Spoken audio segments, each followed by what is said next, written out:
Good evening, everyone. Welcome to Beyond Baroque Literary Arts Center. Thank you for coming out tonight.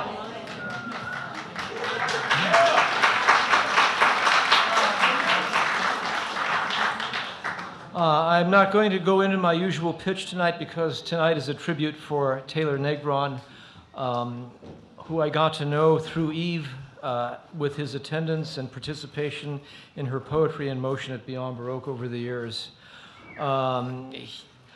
The longest time that I spent with him was sitting in the bookstore talking about Christopher Isherwood's diaries one night. And he'd read them all, and he knew Isherwood's work intimately. So he was a guy that not only as a public figure was a performer, stand-up comedian, actor, but he had an interest in literature, and he had a knowledge of literature. And he was a man of some intellectual depth based on our conversations. And he was also extremely kind. The last time that I saw him was in September at the Autry Museum when I had the privilege of acting with him in Waiting for Jack. Now, I'm not an actor. I'm not by any means an actor. The best that I could do is mimic Gregory Corso. So, however, he afterward came up to me and he said, "Good job, very good job." I said, "Well, I'm afraid that's the only part that I can play, Taylor. Because you can make your career on one part." So that's how I remember Taylor Negron, a very sweet, kind, intelligent, and warm-hearted human being. So I'm going to turn the proceedings over to Eve Brandstein. Thank you for listening.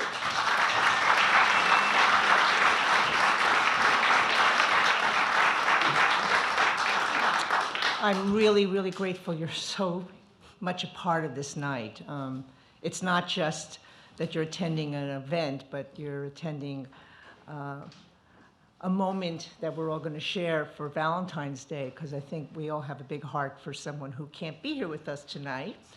Little backstory on this evening. As you know, this Poetry in Motion show has been going on since 1988, and I've had all different variations on it. This year I decided to do solo shows, because I love them and I wanted people to have a chance to participate in their fully expanded version of themselves. And so I approached Taylor and I said, and he's one of my favorite artists in this community, and I said, "Would you like to do an evening?" He said, "Definitely." He loved it. It was Valentine's Day and he booked it. And months have gone by, and 3 weeks before he came back to Los Angeles and entered a certain phase of life, we had dinner, and I asked him if he really thought that we should continue the show for the February 14th. And he said, "No, keep it. I want to do it. Let's just keep it. Let's see what happens. I want to do it." So I kept it on the books. Then a few weeks ago, under the circumstances as they were approaching a certain level, I asked Logan, "What do you think? Should we do it? I mean, what are we going to do?" And he said, he wants us to keep it. So here we are. So this show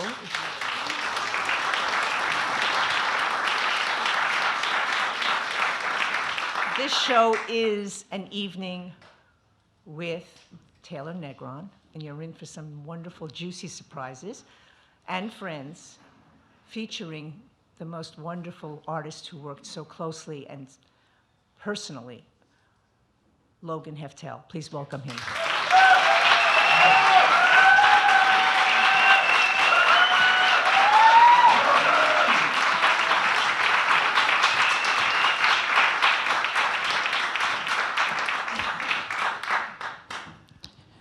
Happy Valentine's Day. I'm so over crying. It's gonna happen tonight. I was with Eve and Taylor at dinner, and he really was looking forward to tonight. Tonight was gonna be a performance of our newest show, the band, The Bible. And so tonight I'm going to show little bits of what we did, explain that show, some of our old stuff. I'm gonna bring up some people that I met through Taylor that we worked together and who meant a lot to him. And this is not a memorial, it is a show. We're gonna make it a show. And I'm gonna start off with a love song we wrote since it is Valentine's Day. This is a song Taylor and I wrote called The Blackest Part of Blue.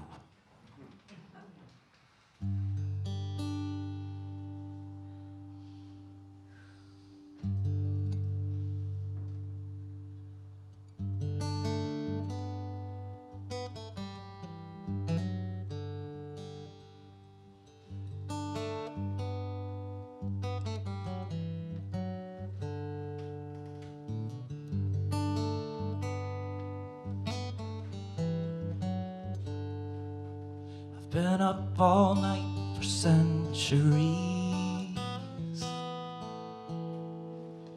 waiting for you in the blackest part of blue. The earth is spinning like a top, we are flying round, dizzy at our core, craving solid ground. You could be the empty street I am walking through. I'll sing a song for you in the blackest part of blue, in the blackest part of blue.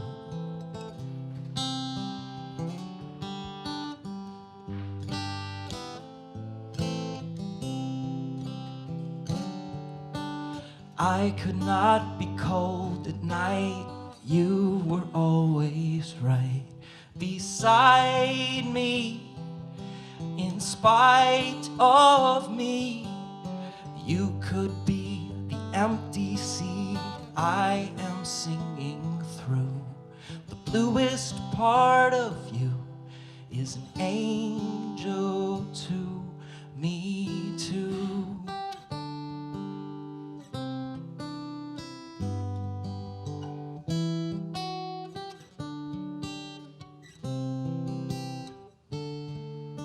Sing a song for you. I'll sing a song for you. It's hard to comprehend that something fragile as your hand stretches shore to shore, repeating, succeeding, showing us a day that begins with the blackest part of blue and ends in a night of me simply loving you.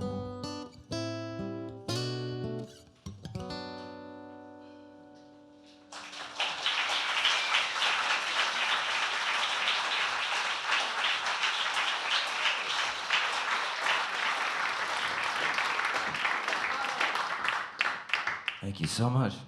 We're gonna get through this all together, guys.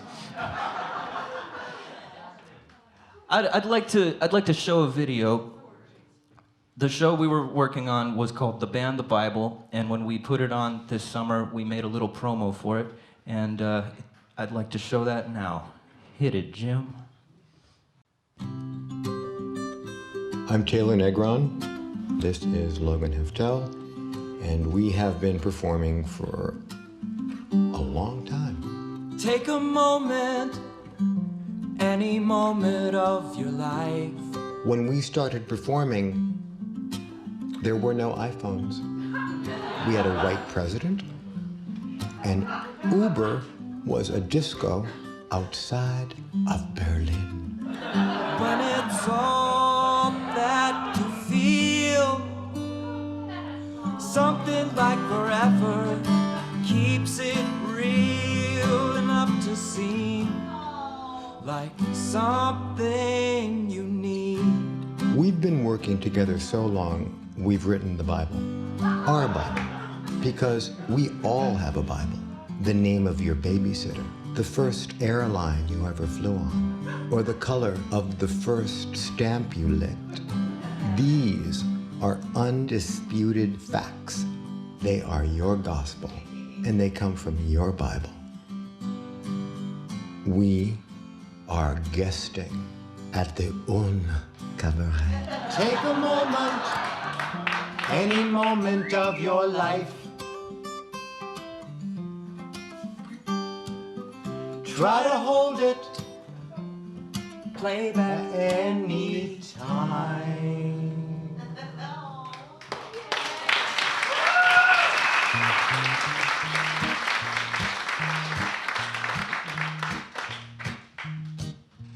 Bible stories, Bible stories, Bible stories. Bible stories have new names now. Bible stories have new claims now. Bible stories have a whole new ring. It's not about keeping the Sabbath holy. It's about the Sabbath keeping you holy. 7 days a week, not just one. Oh, Bible stories, Bible stories, Bible stories, by you, by me. Bible stories make it all possible when you have to go back to hospital, and it's all ancient Aramaic Greek to me. Well, these are facts, and this is the evidence. These are facts. Somewhere there's evidence. Truth is written. Don't get ahead of it. Bible stories come from us now. Bible stories, 'cause they must now. Bible stories. You trust your truth now. They told us there was only one tunnel, only one light, one jungle. And though I walk through the valley of the shadow of text, I keep my eyes on the screen. My text is my truth, the stronghold of my foundation. My text will guide me to the end. The truth is written, time stamped.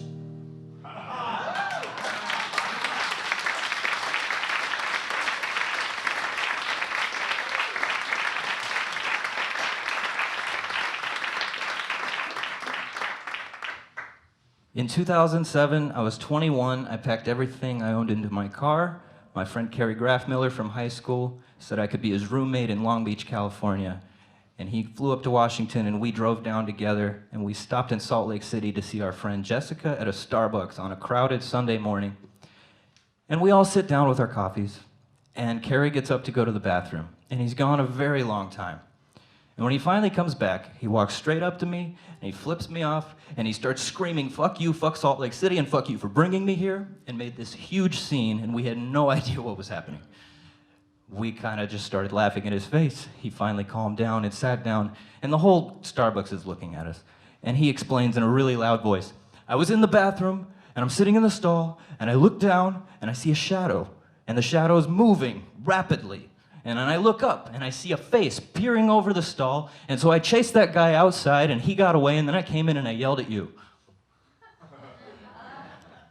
At this point, a man reading the paper next to us leaned in and said, "I'm sorry to interrupt, but I heard everything. Did that just happen to you?" Kerry said, "Just now in that bathroom." That man, of course, was Taylor.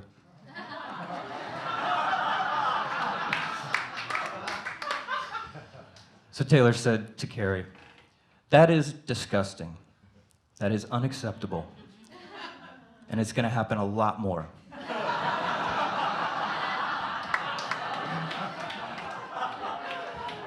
And he sat and talked to us at this Starbucks for 2.5 hours.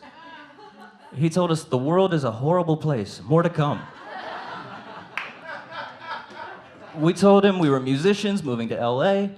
He told us he was an actor, he lived there, he gave us advice, he made us laugh. When we left, he gave us his phone number. He said, "I'll be back in a week. Here's my number. If you get in a car accident, I won't be able to help you."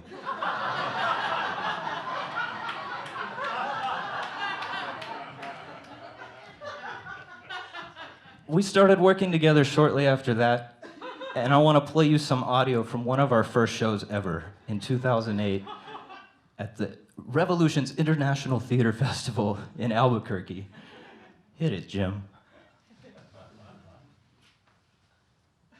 Thank you for coming to the show. I am a techno-nomadic, plugged-in urban refugee who expresses himself in a very Indo-Euro, hippie, Pakistani, jet-set kind of way. Tonight I'm going to tell you some stories, and we're going to hear some beautiful songs from Logan Heftel. Let's hear it for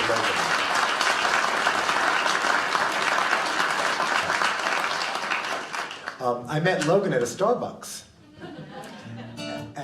in Salt Lake City. I was doing a movie there. It was called High School Musical 5. It's true, it was for Japan. That's how low my career is. I have people coming up to me like going, "You do movies, Zac Efron!" But I'm just a working actor, and I get to see places that I would never normally go, and I get to be people I normally would never be. But I met Logan. He said he was going to California, and we met, and then I said, "What do you do?" And he said, "I'm a musician." And he played his songs, and I thought they were really amazing. So why don't you play that song that I love so much? Okay. Young lady, you're a fighter. Young beauty, you're a queen. You've taught me of desire. You've left me questioning. Logan.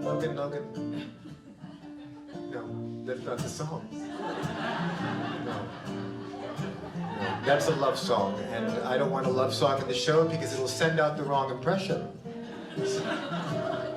See, I'm really freaked out by love songs. I really can't stand them. I hate them because they're all about that pulverized human soul being destroyed in that horrible Punjabi way. It's just so horrible, about aching disappointment. I don't want any love songs. Plus, Logan, you're too young for this, but my only love song that I like is Born Free. I've never heard of that song. You've never heard of Born Free? No, what is it? Born Free is a beautiful song about this amazing baby lion that lives in Africa, and it goes around in the grass, and it has a lot of fun. And it never hooks up with anybody, and never fucks anything, and never has its heart broken, and it's a wonderful song. And it won an Oscar.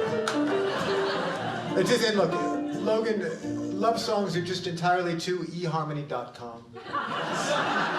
Well, eHarmony.com has a very important and true philosophy, don't you think? You know, being that life is not about what we want, it's about what we need. You know, I think you could probably use people around who are going to tell you that, no, you need to pay attention to your needs, not just your wants. You know? Why would you say that to me? You're standing here telling me that you can't relate to songs about people meeting and falling in love, you know, and your favorite song's about a baby lion? Were you born on safari? No, I'm from Pasadena. Your memory is like an island just beyond the seagull's range, faint in shape on the horizon, invisible on cloudy days. Oh, the sentiment of winter early on, when days are slow, even well into December, I would try and let you go. Someday you're gonna fall in love with me. Logan, I think I'm saying, I don't want these people to think that I've never had love and that I'm not into love, because I do love love. I mean, there was Anne, there was Emma, there was Valerie, there was Tom. Tom looked like Robert Redford in the movie Downhill Racer. He was a triathlete. Problem was, he was a Catholic priest. And you're young, Logan, you don't know that 20 years ago you couldn't be honest and truthful about your proclivity. And it was very difficult for me to, be seeing a man who was a Catholic priest, so I had to tell people I was fucking a nun. Young sugar, I'm a sinner. I've been lonely for too long. I am merely a beginner. Maybe one day I will be strong. Oh, the sentiment of winter early on, when days are slow, December, I will try and let you go. Someday, you're gonna fall in love with me. I actually am really in love with somebody right now. I love Elizabeth Hasselbeck from The View. I get embarrassed about my love for her. I think she's so beautiful, and she's so, even though her, the Republican thing, I love her body, but most importantly, I love that she really never cowered in front of Rosie O'Donnell.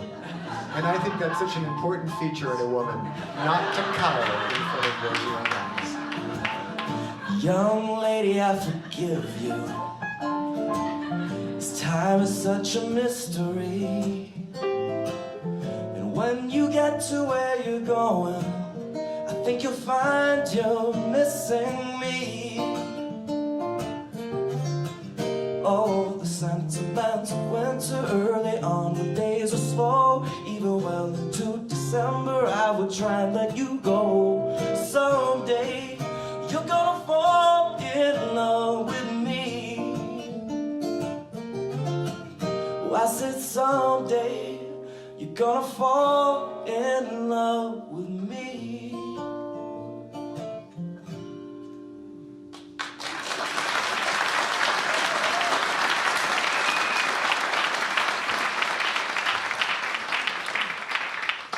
Please welcome Beth Lapidus.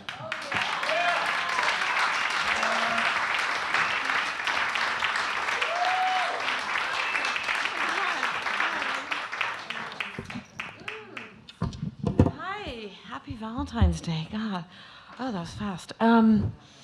Wow. You know, I was getting dressed tonight and I just thought there is no amount of black eye makeup that will fully express my feelings about tonight.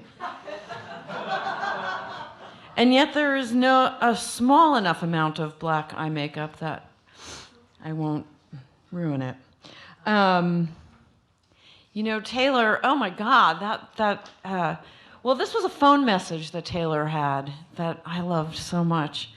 Taylor Negron, de chicy lover, Logan Heftel, de chicy lover, Beth Lapidus, de chicy lover, Taylor Negron, de chicy lover.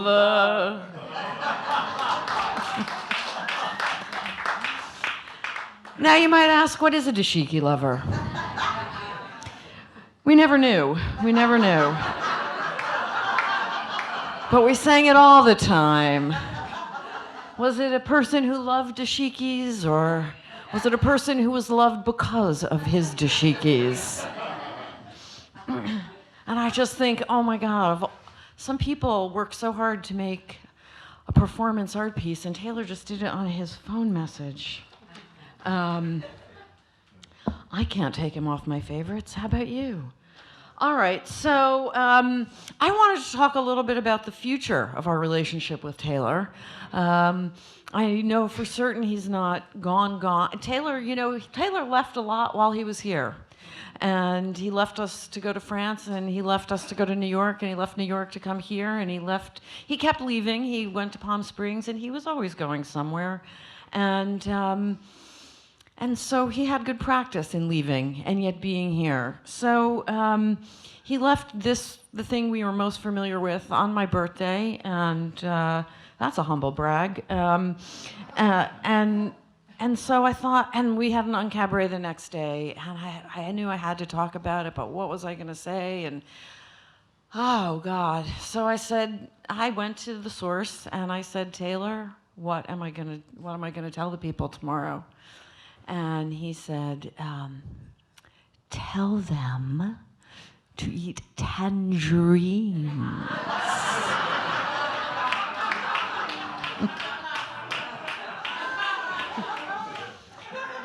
I said, all right. I mean, we didn't have like a tangerine thing or anything. And so Mitch and I were in Sprouts the next morning, and I had exited the store, and I thought, oh, fuck, I forgot the tangerines. Taylor, I forgot the tangerines. And he said, that's all right. It doesn't matter. I said, I thought I was supposed to tell them to like eat the tangerines. I was supposed to eat a tangerine. You told me to eat. He said, it matters, but it doesn't matter. And I just thought, this is exactly what he's been telling us for the past 8 years. It matters, but it doesn't matter. Everything matters so much, and none of it matters at all. And the way he would say it, you know, of course, I was just thinking today, even like, whatever. And I just thought, because an area rug is a carpet, but it's not a carpet.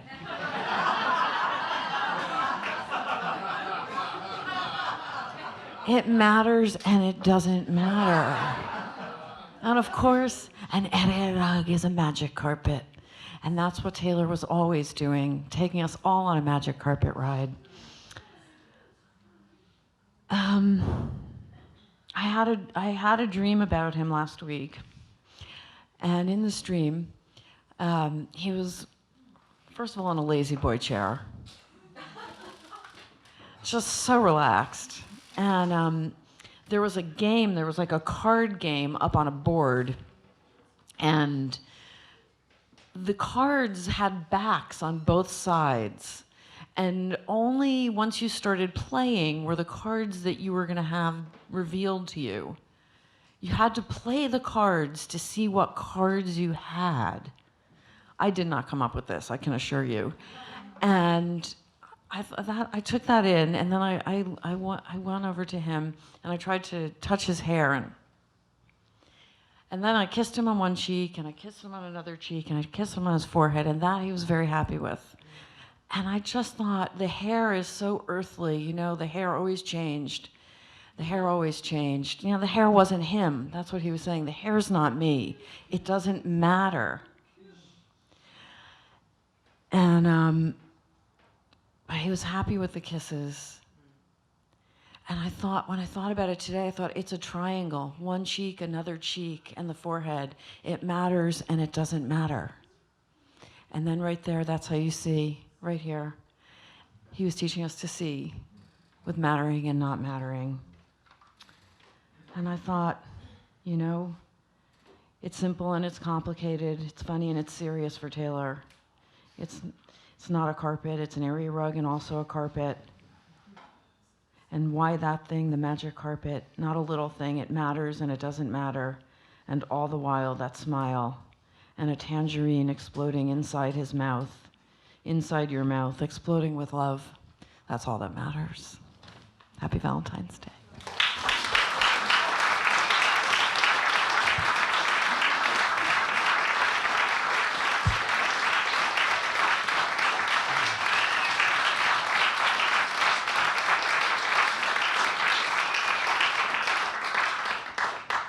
Thank you, Beth. I'd like to invite Valerie Velarde and Sonia Soames out.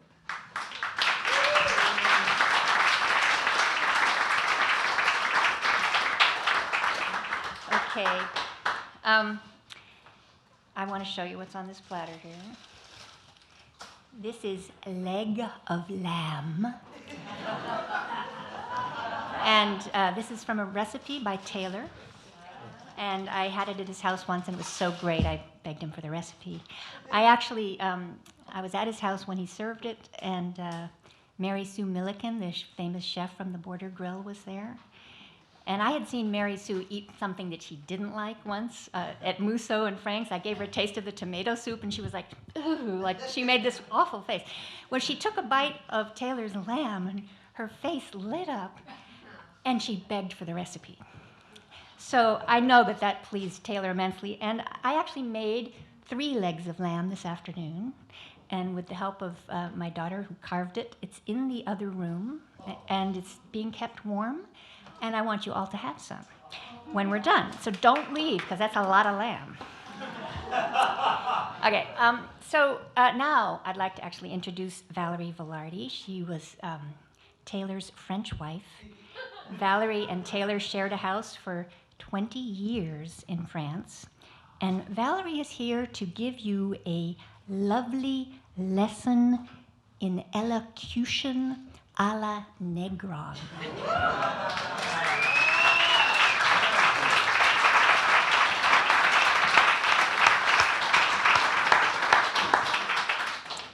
And the things my French husband said in French with a Spanish accent. True, right? Right? And we spoke perfect French, but no one in town could understand us, but they knew exactly what Taylor was saying at all times because he was a great communicator. But it was the way he said things, like area rug. Would you like to try to say area rug? Yeah. Have you all, I mean, raise your hands if you've actually tried it on your own, right? Right? How about, no, raise your hands, everybody. A lot of people, right? A lot of people have tried it. Okay. So, ready? Okay, I'll say the first part. Okay, you don't want a carpet. You want an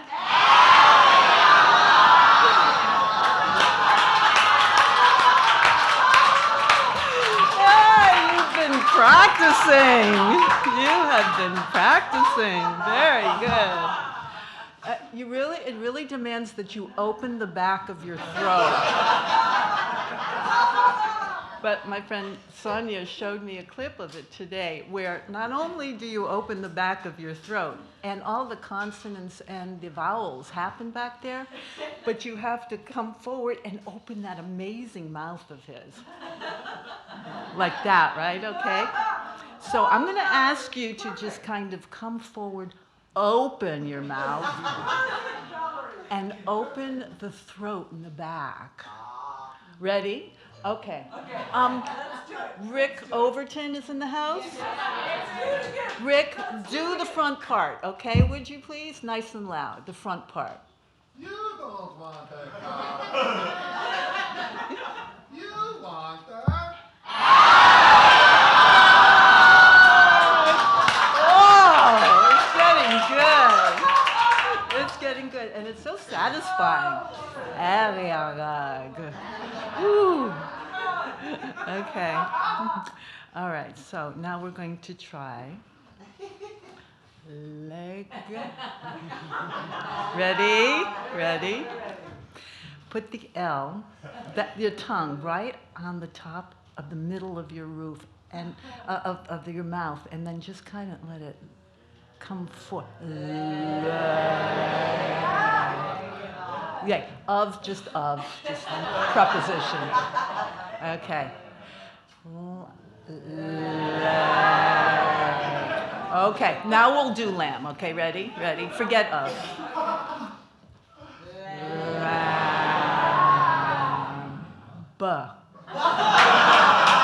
Right? B-U-H. Taylor, right? Taylor. All right, we're going to do the whole thing now. Okay, ready? Leg of lamb. Good, let it roll now. Just let it roll. Not so quick. We know how to do it now. Just let it roll. Ready?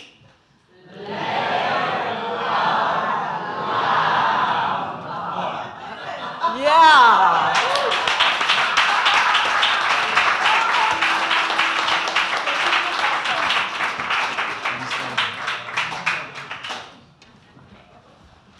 Thank you, Valerie. That was delicious. The first time I saw Taylor perform, I accosted him afterwards and told him how funny I thought he was, and he beamed at me. And if he had been wearing a hat, I'm sure he would have tipped it. He was only 19, but he was already a gentleman. And that was the beginning of our 38-year friendship, and he called me his first fan, and I called him the brother I never had. We took so many beautiful walks on the beach, and we chatted about life, and you never wanted to turn down a chat with Taylor. And sometimes the stories he told seemed impossible, outlandish, obvious lies. But then you'd find out that the man who lived next door to his old apartment on whatever street really had been decapitated on his back porch. It was in the newspaper.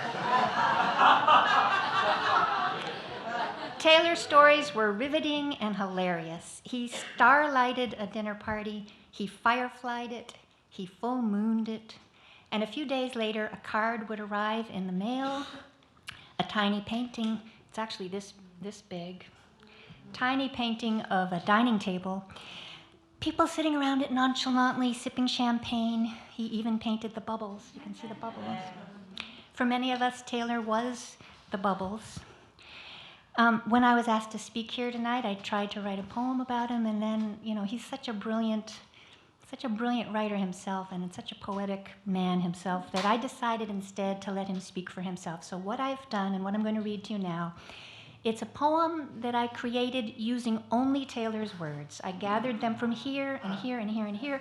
I rewove them, and it's kind of turned into like a sort of posthumous self-portrait. So try to imagine his voice as I read it. That intimate tone he had when he spoke, as if he were telling you a secret, letting you in on his private self, a self no one but you had access to. That was in my kitchen. He was in his 20s, me too.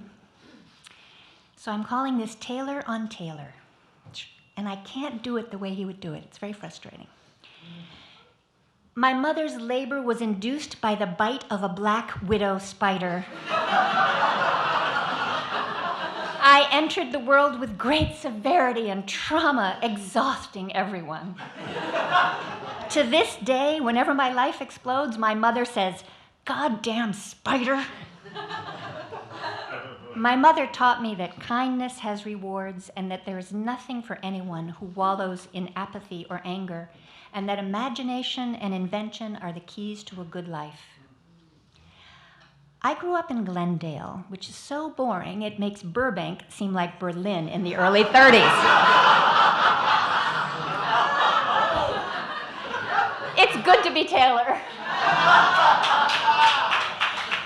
I was a geek in high school, the one who came into class pushing a projector, wearing slacks up to my ribs. I wore a dickie with no shirt.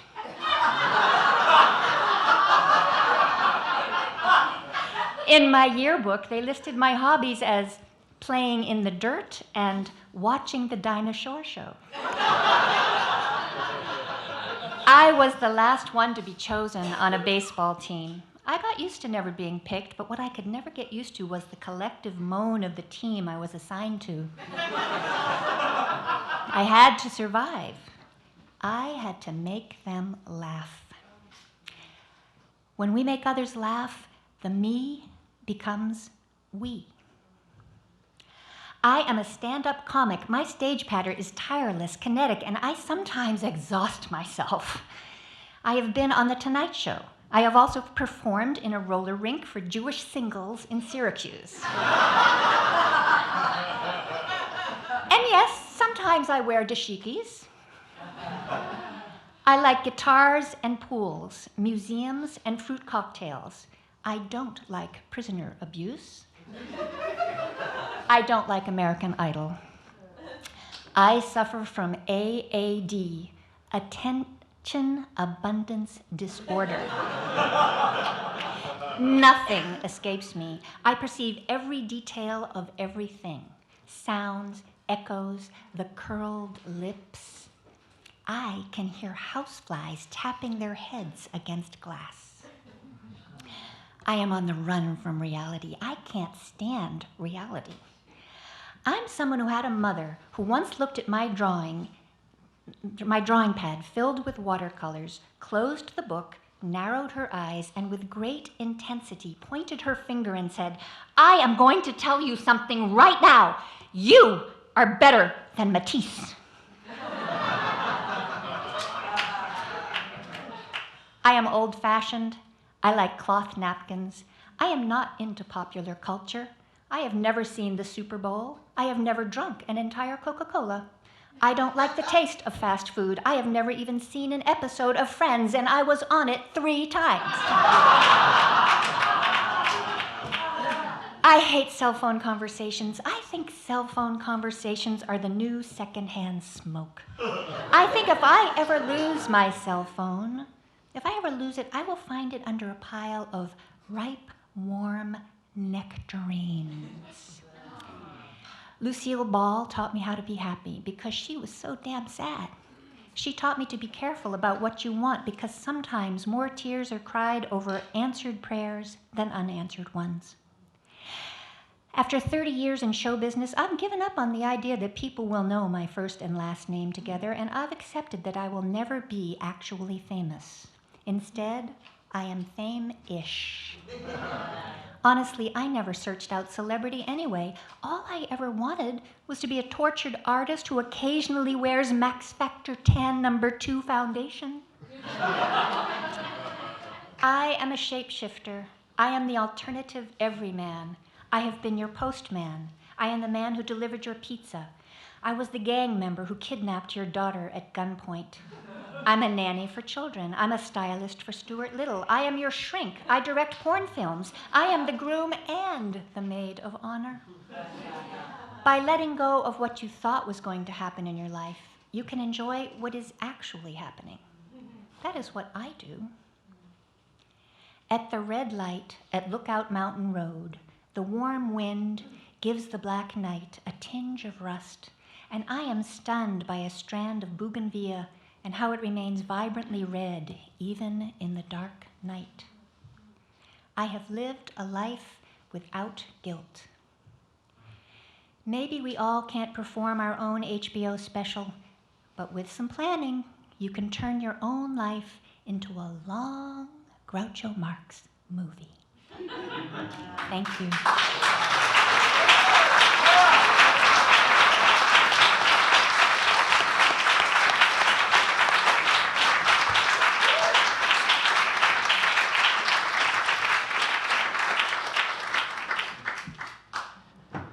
I'd like to show you something Taylor and I made last September. He was so proud of this. We were approached by an app, and he loved saying that. We were hired by an app. It's a ping pong app, and they came up with this cool game that you can play ping pong on your phone in real time with anybody around the world, and they showed us the game, and we met with them, and they said, do whatever you want. And Taylor and I drove to San Francisco and wrote a bunch of jokes. And this is the first one of a series that we did for Ballcraft. Hit it, Jim.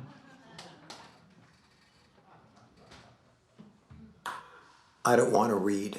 I don't want to vote. I don't care who's wrong. I don't care who's white. I don't care who the president is. It's all CIA. I just want to play ball. Ballcraft. Ping pong. Play anyone you want around the world in real time. And I will win. I will win ball.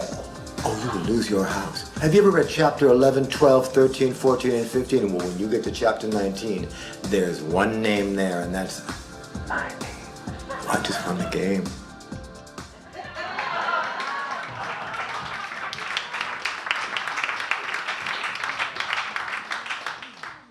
He said, what if I played just a total sports dude, like O.J. Simpson meets Adam Sandler? I would like to now invite Maggie Rowe up to the stage.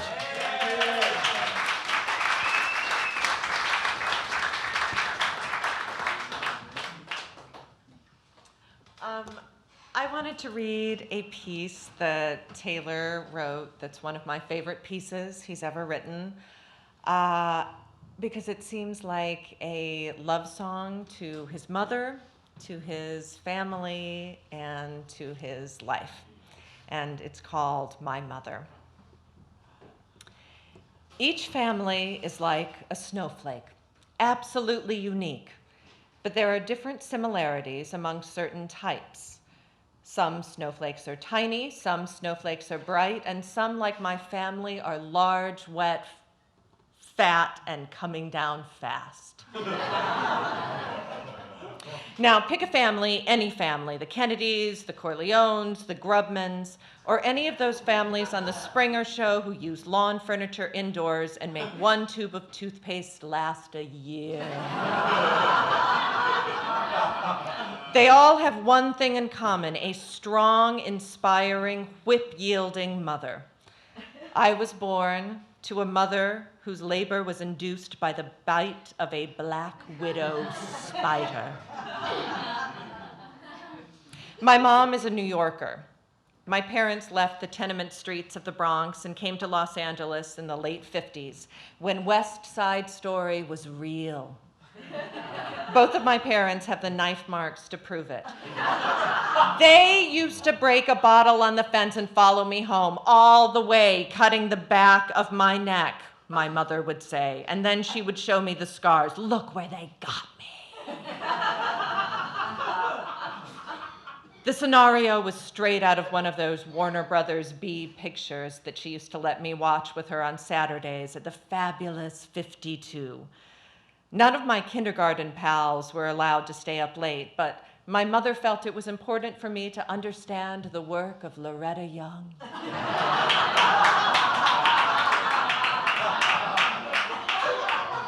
I was just a kid, and the story of her scars terrified me. They? Who were they?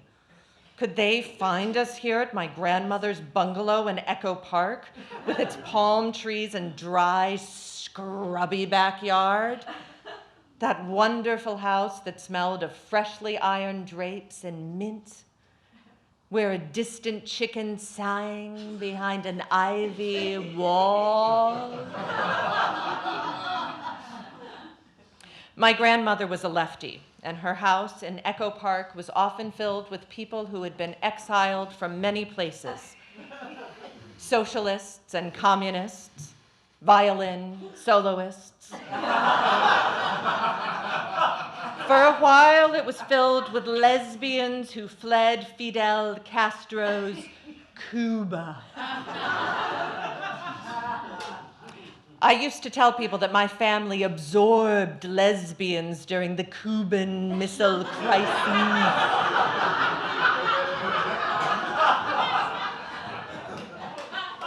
My mother didn't like me saying this in front of my father. It was too much for Dad's ears. But those lesbians were a big part of my childhood.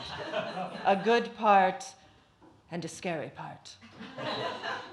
They would arrive midday wearing camouflage military gear and sporting masculine pompadour haircuts. Sturdy and unwavering, they had no time for children. I would see their thick legs pass me by from my vantage point under the dining room table. The lesbians would arrive with hot bread in thin paper bags.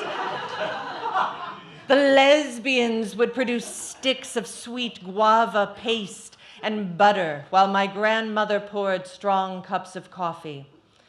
After they feasted, the merengue music would begin and all the ladies would start to dance, taking turns whirling with my mother around the living room floor. Tossing her shiny brown hair back off her shoulders, my mother would giggle. The flan would jiggle. And for a Proustian moment, all was right with the world.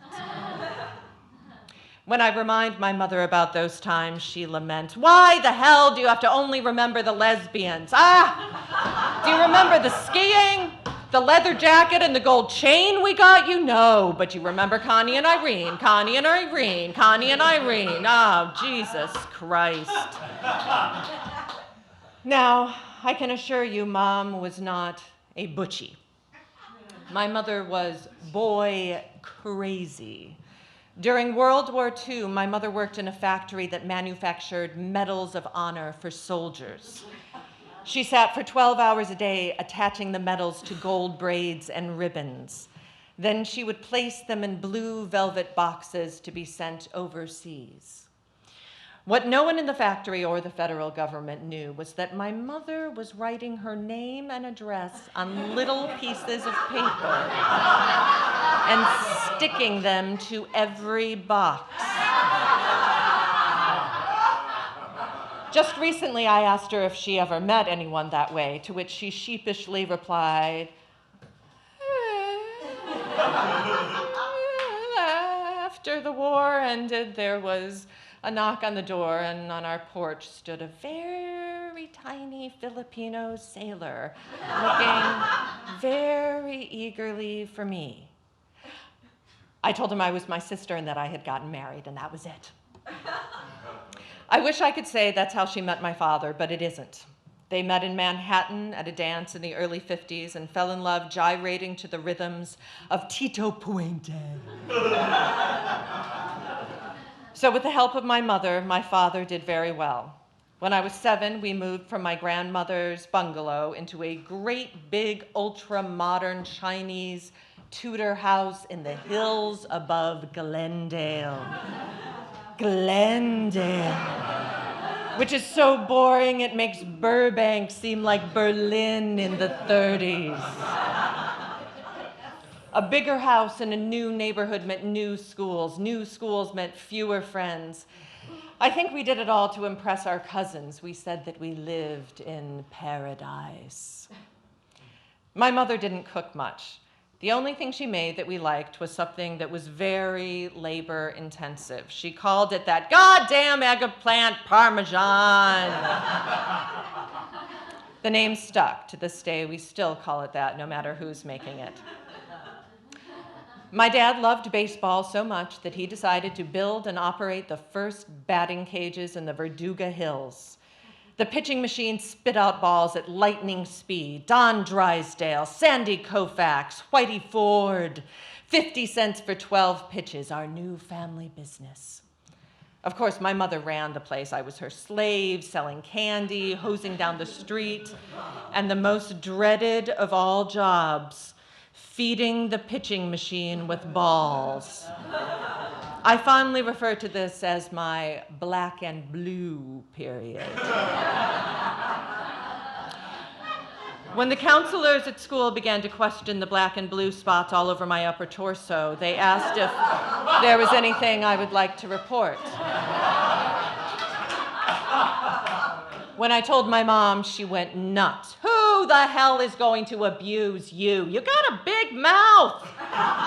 You tell that vice principal that if he thinks there is funny business going on in this house, then he should come down here and try loading up that Don Drysdale machine. Please hit you. And so we lived happily in a world of underoos, easy riders, smiley faces, and bell bottoms. A perfect bubble of nonconformity, creativity, and unmistakable honesty and good cheer. There was much laughter in spite of the tailspins that we went through. When the batting cage tanked, my parents got lured into a shady underworld by my Uncle Louis, who used the batting cages to fence stolen goods. One week, there would be cases of Gerber's pineapple and tapioca baby food. The next, cartons of Eve Lemon Twist cigarettes stacked floor to ceiling, sensor lamps, small trucks that came and went. I knew something was up, and I confronted my mom. Her insane but brilliant logic shone through. What's the big deal? We're not doing anything bad. Your Uncle Louis is using the garage for a while. That's all. We get a check. We keep our mouths shut. You keep your mouth shut. But Mom, it's not the crime. It's the karma. Karma. Listen to me, son. If the candy man can, where do you think he gets his candy from? The crime man. And you know the candy man makes everyone happy. Where did Sammy Davis Jr. get his candy from, huh? Frank Sinatra? Well, more likely Meyer Lansky. So we marched through life. Years later, when I was living in my first house in the Hollywood Hills, the city of Los Angeles exploded in riot over the Rodney King verdict. My parents just happened to be visiting. And our visit turned into a 3-day horror show as the police and the National Guard prevented anyone from leaving the area. My parents and I peered from my windows, watching deranged gang members cruise by and throw bottles filled with gasoline at the foundation of my house. After all of these years of wondering who they were, here they were. Mom, they're going to come in here and cut off our heads and take them down Orchard Avenue on sticks, and then they are going to de-gut us. We could smell the smoke of the looters' fires and hear the muffled sounds of approaching gunshots. Hell had shown itself on earth. My parents suddenly looked old and deflated. Fine, I scoffed, then we'll just go upstairs and hide in the attic like Anne Frank.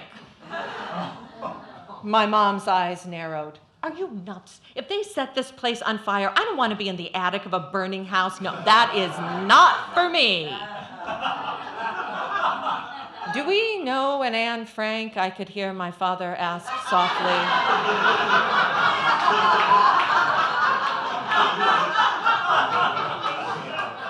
Anne Frank, the little girl from the Shelley Winters movie, my mom replied.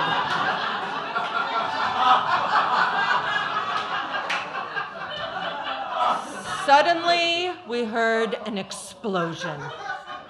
A Jeep was on fire in the driveway of my neighbor's house 2 doors down. People were running in all directions. Pandemonium. And then what came out of my mother demonstrated her keen intelligence and innate Darwinian instinct for survival.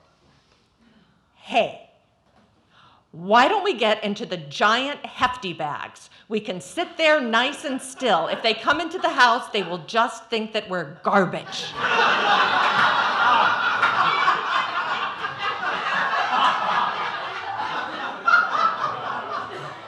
With the security blanket of the hefty bags in reach and the sublime logic of my mother, we made it through that night. We made it through life. You may be wondering, what happened next to my parents? My father became the mayor of Indian Wells, California, a tiny enclave of rich conservative Republicans next to Palm Springs. And my lesbian dancing, baseball machine filling, garbage bag hiding mother is now the first lady of that town.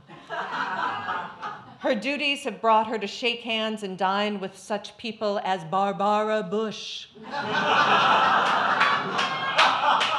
Laura Bush, Prime Minister Benjamin Netanyahu, and most recently, Her Royal Majesty Queen Noor of Jordan. I called her the following day to ask how it went with Queen Noor. Mom said she was nice, but boy, did that queen eat. You would not expect a queen to eat so much. She ate every roll, all of the food on her plate. I felt bad for her. I offered her half of my lamb chop, but she wouldn't take it. The notion of my mother trying to pawn off a lamb chop to the Queen of Jordan warms my heart. I am glad that Her Majesty got to meet my mother. I am glad that my mother taught me that kindness has rewards, and there is nothing for anyone who wallows in apathy and anger. So it is here that I pause to remember and pay my respects to my mother, the woman who, when playing hide and seek with my brothers and I, would fall asleep under laundry, forcing us to look not only in drawers for her, but also in bottles of aspirin.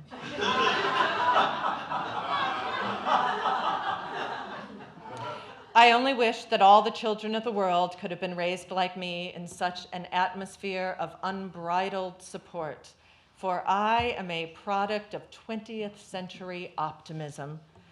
I am someone who had a mother who once looked at my drawing pad filled with watercolors, closed the book, narrowed her eyes, and with great intensity pointed her finger at me and said, "I'm going to tell you something right now. You are better than Matisse." And I think he was.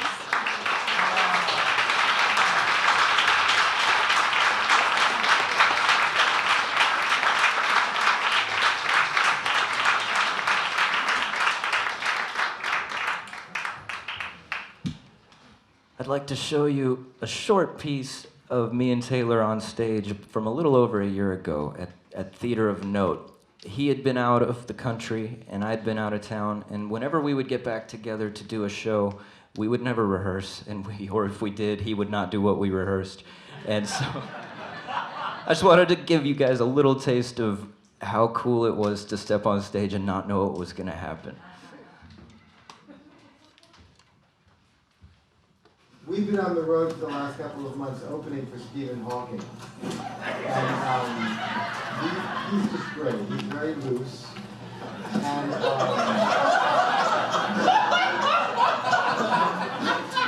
And you know, he gets more pussy than the Wu-Tang Clan.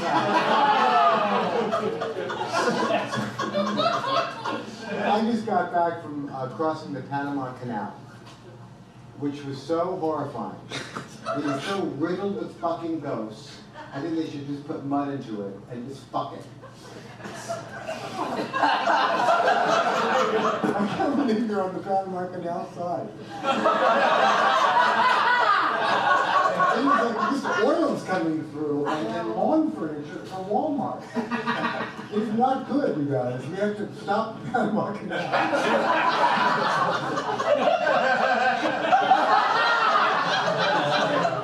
And I had no internet, which was really wild. Most of you guys couldn't handle it. 2 weeks, no internet. So I just kind of hovered out of my body and felt I had no identity, having no status update. It was really, really sad.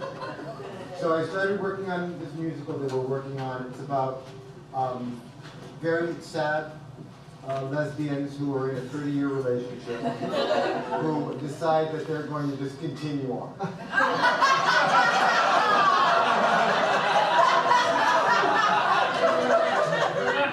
And live in isolated disgust in an ancient creamery in New Hampshire. And it's a musical called Miserable Lads.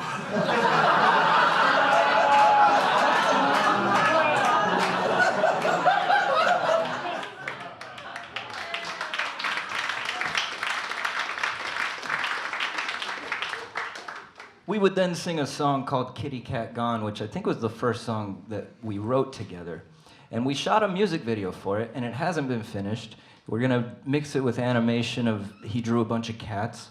And he asked my friend Pedro Correa to play the cat in this video. And I wanna invite Pedro up, and we're gonna watch a little bit of Taylor directing Pedro. Come on, Pedro Correa, everybody. Hello. So this is Taylor directing Pedro on how to walk like a cat. Your first take? It's a good take.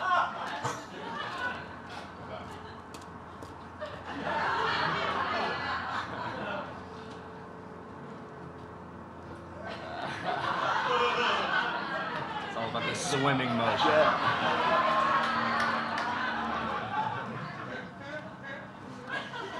You take the direction well. You do.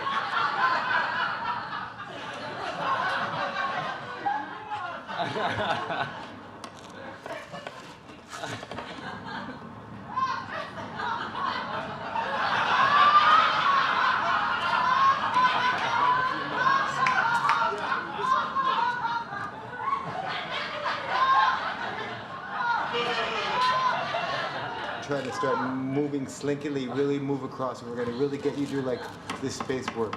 Slow down a little bit. It's perfect. You're a one-take Charlie. Yeah. I was definitely prepared to act as a cat, but I was nowhere near ready to be the cat, and Taylor took me there. He did, man, and he really believed in you. And he just booked a Doritos commercial. They flew him to Mexico, so look for Pedro for that. Thanks for coming out, man.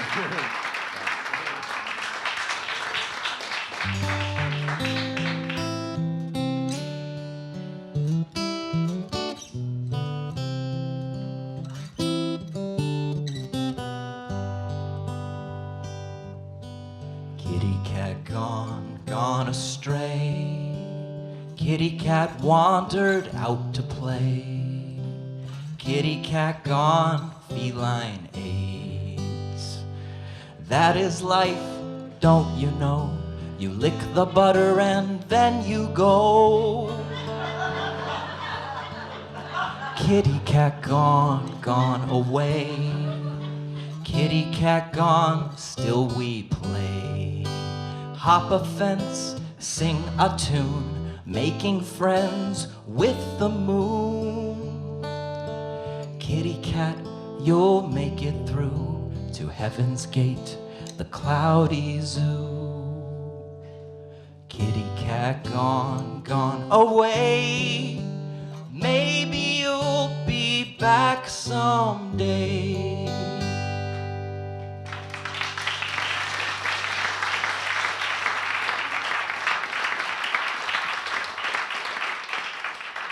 I'd now like to invite Dylan Brody to the stage. These songs are beautiful, Logan. Just gorgeous. Good evening, ladies and gentlemen of my target demographic. And by my target demographic, I mean people who understand how to grieve with laughter. I brought a poem, and I'll get to it. First this. Taylor first made me laugh in the late 80s.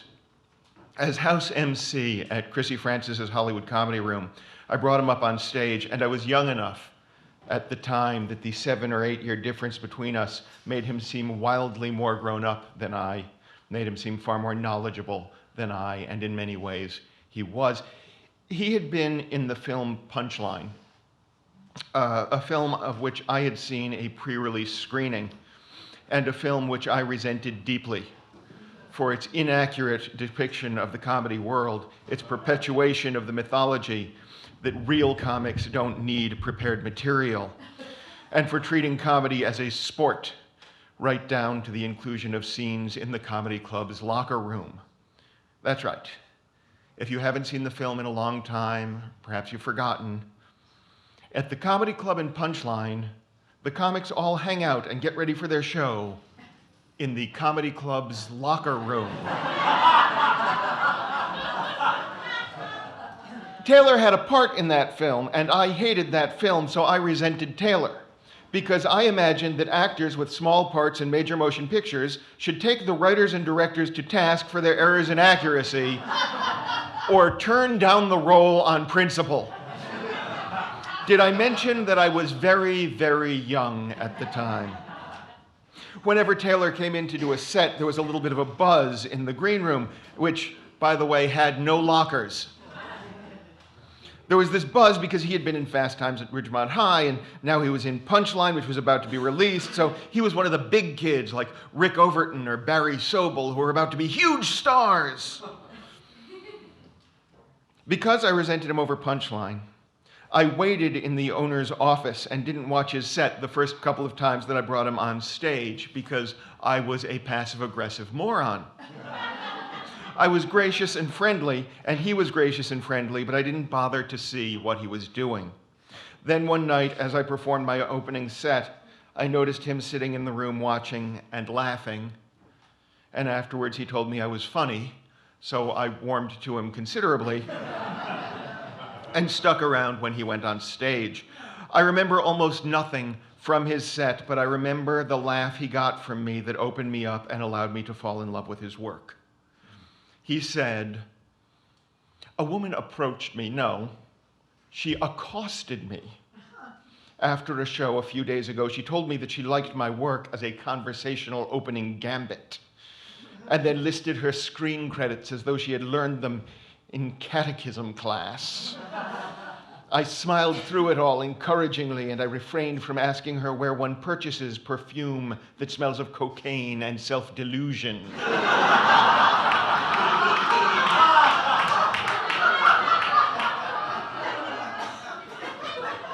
The joke was so different from anything I had ever heard in that club, from anything I had ever heard in any club, really, that I found myself drawn in, listening to every word, enjoying his set without analyzing it.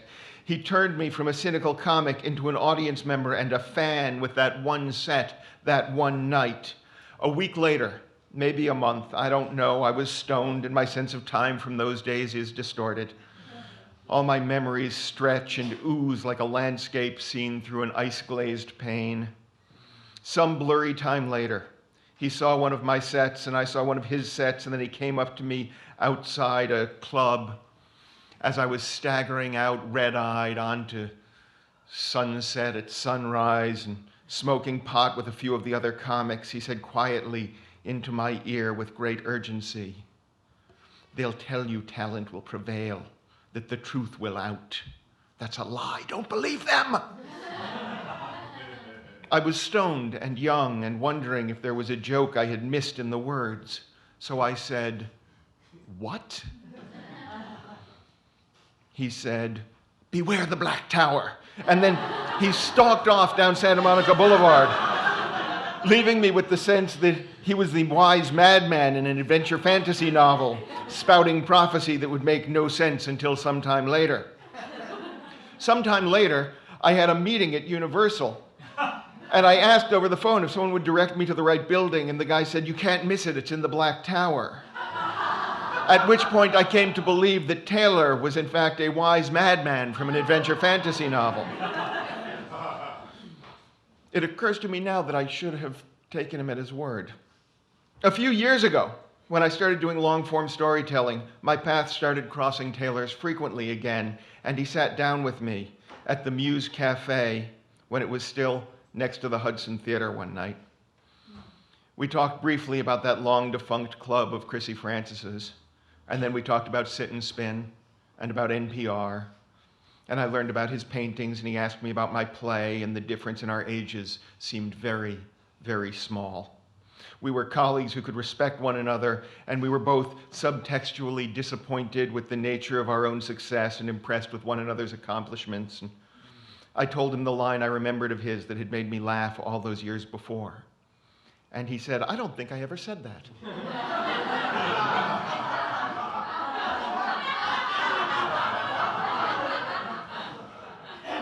"I think you made that up."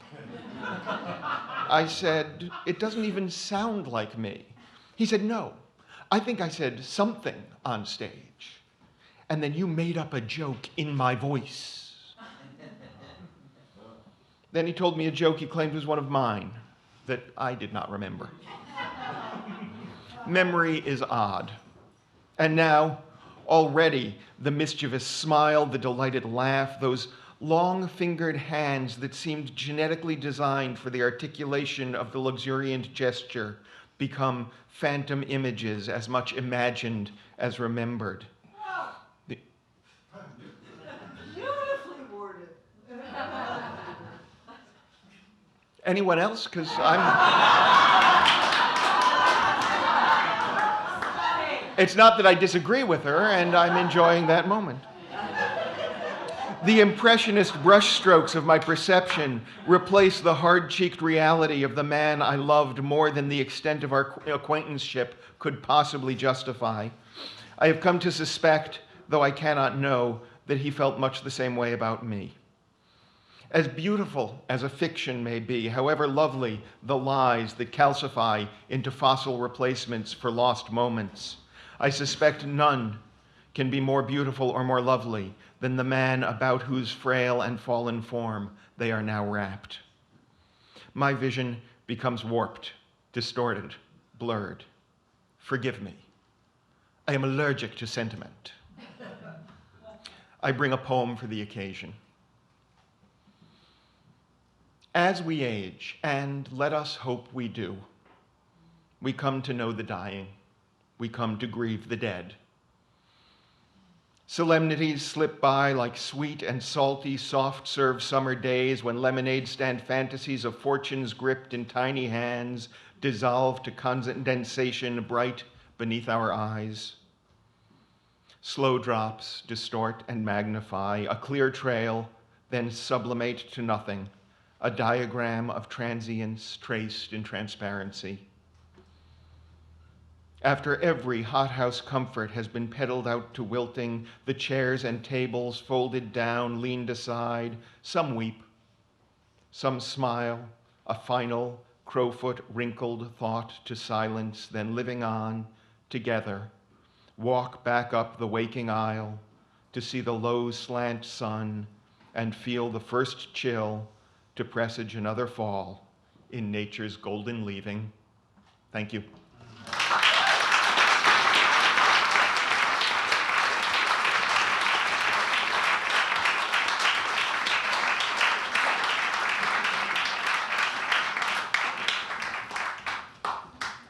It's amazing to have so many familiar faces and so much love for Taylor in one room and so much talent put together. Are you enjoying this as much as I am? Thank you.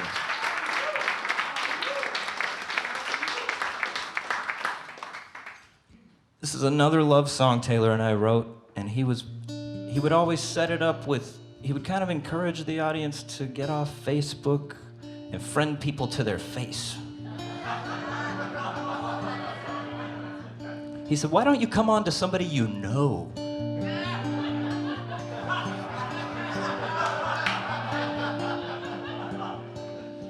Have you ever dined under a crystal chandelier?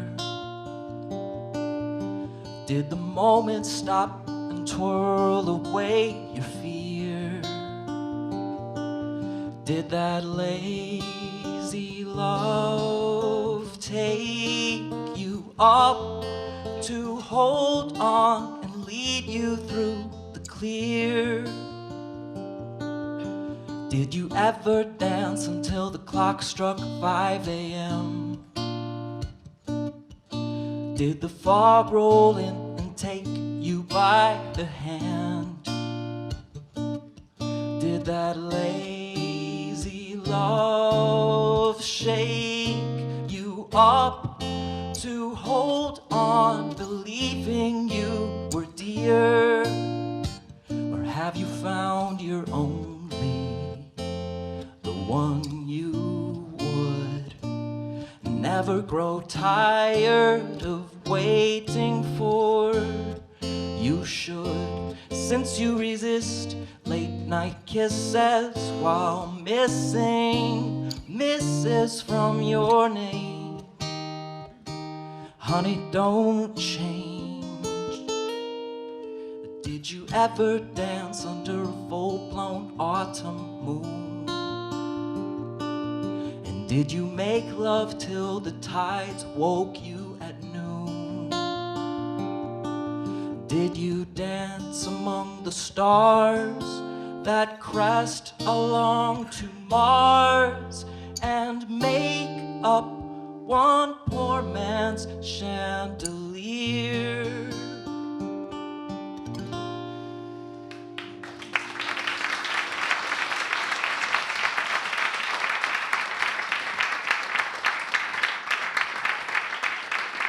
I'd like to invite Rick Overton to the stage.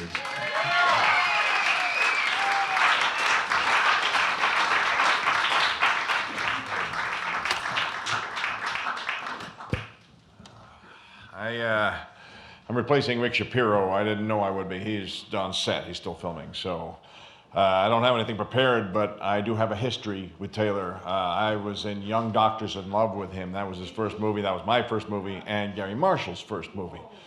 A lot of firsts were happening there, and I didn't really know what I was doing on set.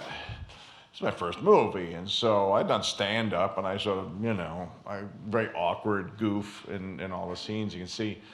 And I had a transformative moment watching Taylor just walk in and do, and he was starting to go off book. He was adding other stuff that is like unheard of. It's your first film and you're already fucking with the dialogue. It's like, holy shit, you can do that? He can do that? Can I do that? And a lot of things started dawning on me when he does that little thing. It's a box step, and I'd like to show it to you now. And he just starts to do that thing in the scene. Remember that? And he takes it in the hallway and does that dance.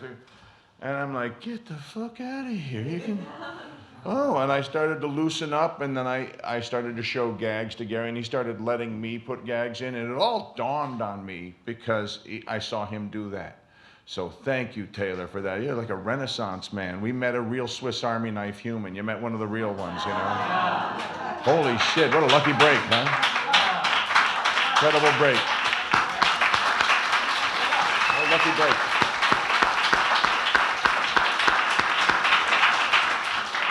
How did you expect a shaman to look? He's a shaman. He's one of your teachers. If you're paying attention, he's one of your teachers. And he taught you how to be free. And if you know the stand-up world, he was monumentally influential in the way he spoke.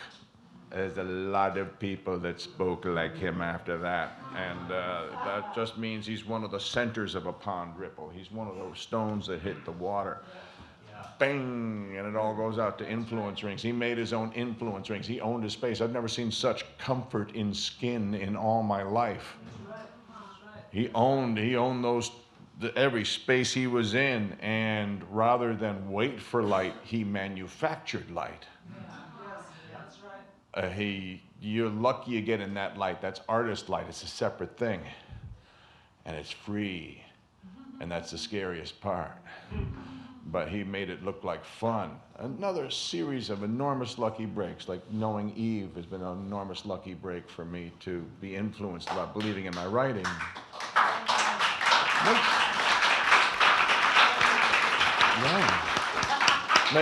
Makes enormous sense that you would have known him, because they're art makers and art lovers, and if you're really good at it, you're making other artists. You're not trying to just keep it. You don't keep your art. You're supposed to manufacture it and distribute it. And that's what he did. And he made manufacturers. It was the luckiest break of all. So thank you. Thank you, Taylor. Thank you.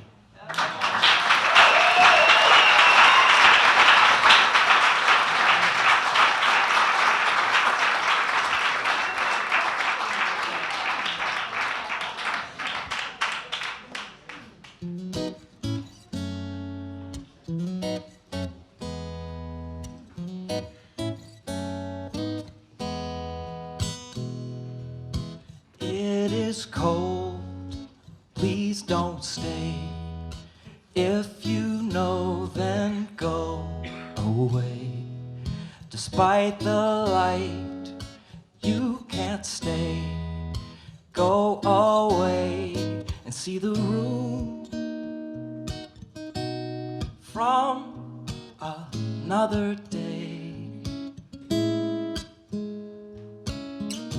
Look up, look out. We're here in the shadow of your doubt.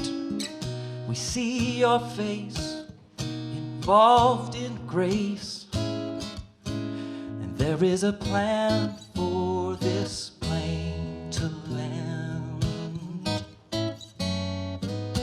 Laughter is all that we are after. After the laughter brought us here, we'll sing to the rafters of laughter. You made us warm.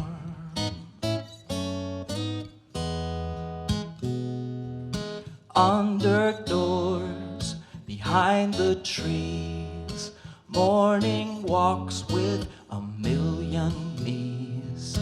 Angels try to go inside, only asking why. You hide. Look up, look out.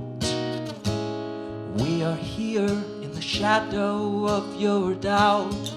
The gold is old, but it's still gold. And there is a plan for this plane to land. Laughter is all that we are after. After the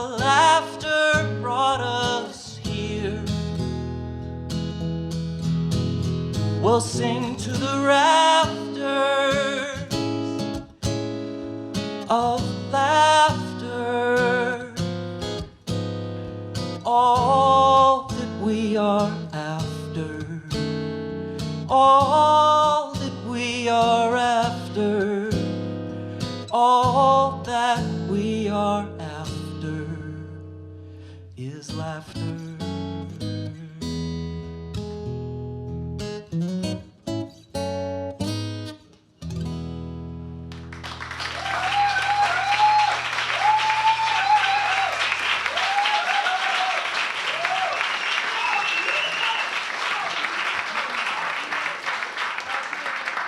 Thank you so much.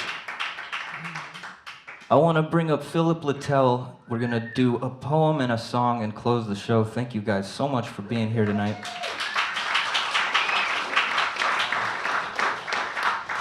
Oh my God, Logan, you're just so beautiful tonight. And you're fucking funny. Okay, so, one of the things that really struck me about Taylor was his unwillingness to let there be any kind of barrier between reality and fantasy. But he was practical about it. So he would simply make it happen. I mean, anyone who was in one of his many homes realized, oh, this is the new reality fantasy. And it absolutely was. And so he had a fantasy about making music, and he met Logan, and he went, yeah, this is reality. And they made music. And, well, basically, now I have to take a little walk around here about what I'm going to read here. Also, he was a man of many delightful obsessions. And, well, you know, it's so paltry to call anyone a Renaissance man. You know, it's like calling someone dapper. Thanks. But he really was, but he was not bound by a single period. That's right. That's right. Right. So one of them was the 60s, Camelot, the Kennedys. And one of the things he shared with Jackie O was a favorite poem. And this indeed was read at her funeral by Maurice Templesman. And,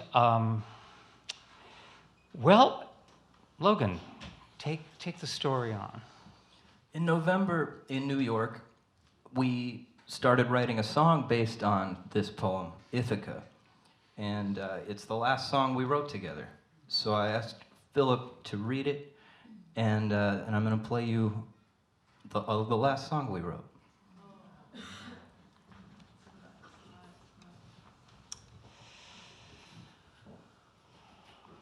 It's called Ithaca, and it's by Cavafy.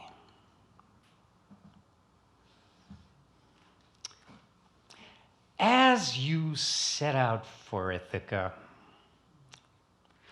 just hope the voyage is a long one, full of adventure, full of discovery. Laestrygonians and Cyclops, angry Poseidon. Don't be afraid of them. You'll never find things like that if in your path, as long as you keep your thoughts lofty, as long as only the most refined emotions stir your spirit and your body.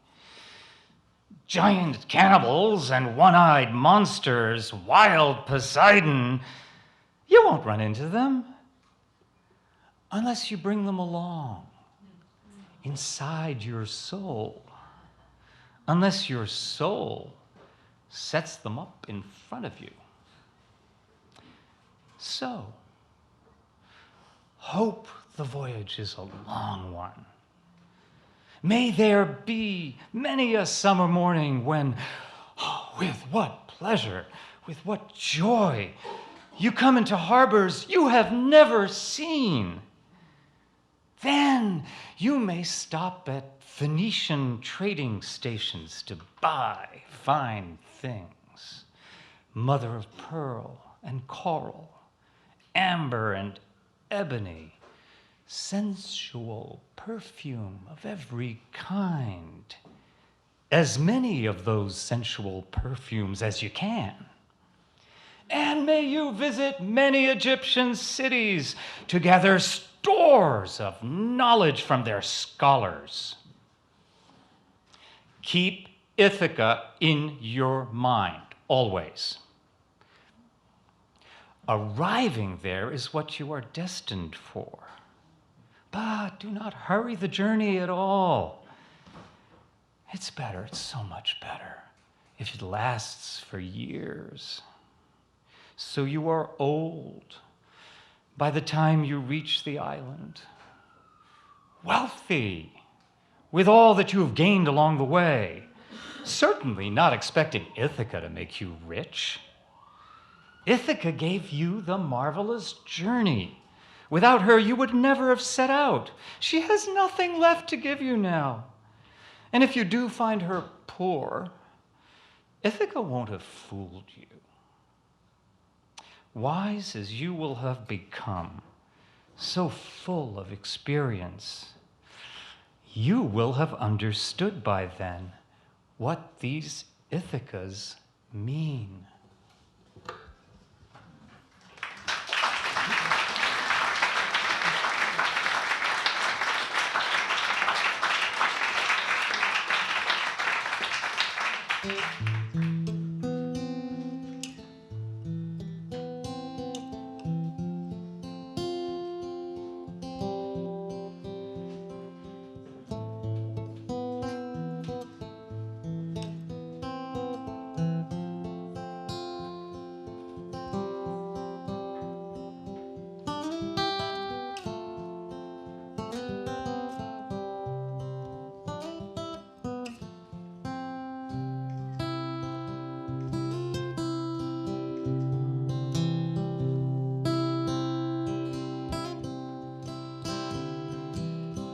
The heat dissolves out of these 20th century walls. I'm playing in a soft key, 'cause the sound carries through the halls. Surprised to get your call from the hospital. Home today, we're on our way to Ithaca. When you set out on your journey, did you pray it would be long? That you would be broke and broken, happy and strong. Rich with all you find and all you overcome. Come what may, you owe it all to Ithaca.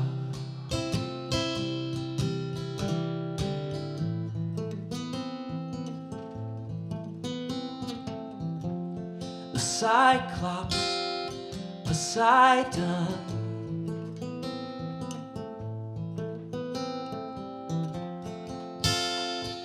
Lastrygonians.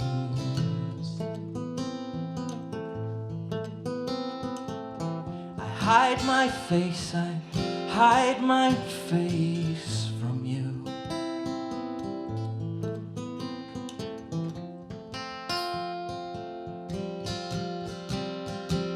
Don't live the dream you wanted, live the dream you want.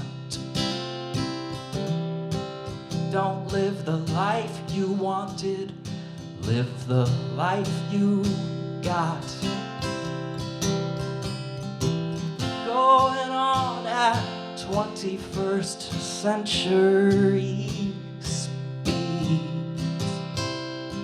channeling ancient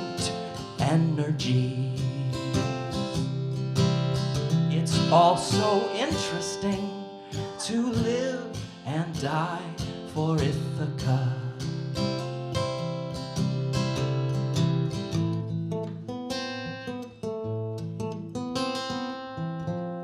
Cyclops, Poseidon,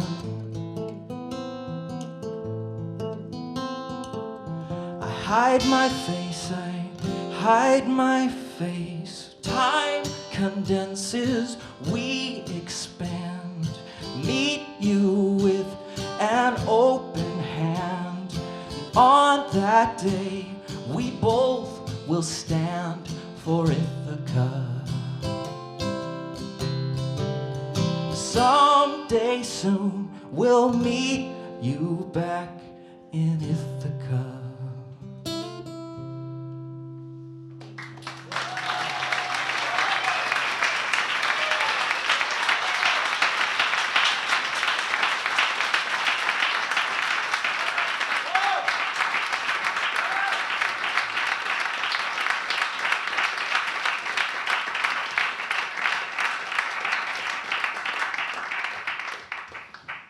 I'm a committed stand-up comedian. Now that Robin's gone, now that Joan is gone, I gotta pick up the slack. This is not fooling around. Those are big laughs to fill. I'll do it. Confident guy, I like it. We want to know in 5 seconds, tell us the meaning of life. The meaning of life is loving your friends, loving each other. We are in major, we're in grim times. We need to laugh and not take it so seriously. Everybody's got to lighten up and get off Twitter and get off Facebook and pick up people sexually.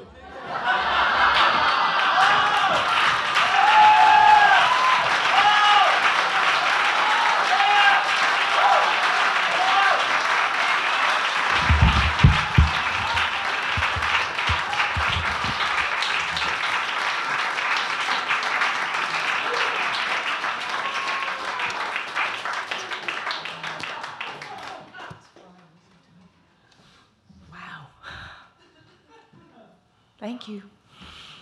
I haven't got many words to say except you're an exceptional group of friends. And we all miss you.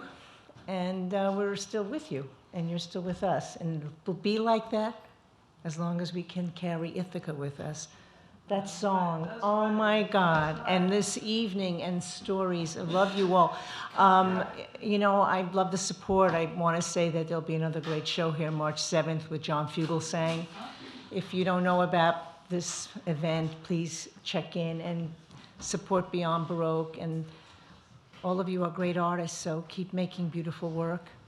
Everyone wants you too. That's right, that's right. Oh, you're beautiful talking about him.